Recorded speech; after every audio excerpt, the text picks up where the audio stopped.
The one day I thought I could enjoy and relax, now it's ruined.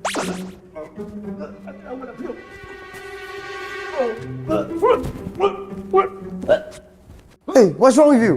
Why did you go take away? Can't be that bad.